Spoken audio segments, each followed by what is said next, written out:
প্রিয় সহযোদ্ধারা, আপনারা আরেকটি বিষয় মনে রাখবেন।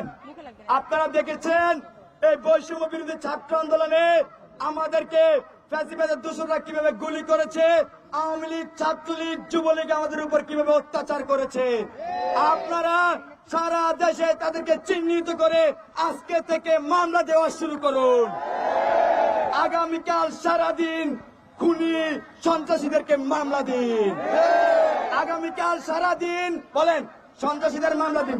আগামীকাল সারাদিন সন্ত্রাসীদের মামলা দিন। আগামীকাল সারাদিন সন্ত্রাসীদের মামলা দিন। খুনিদের মামলা দিন। আগামীকাল সারাদিন। আগামীকাল সারাদিন খুনিদের মামলা দিন। আগামীকাল সারাদিন দেশবাসী মামলা দিন। আগামীকাল সারাদিন খুনিদের মামলা দিন। আগামীকাল সারাদিন দেশবাসী মামলা দিন। আগামীকাল সারাদিন খুনিদের মামলা দিন।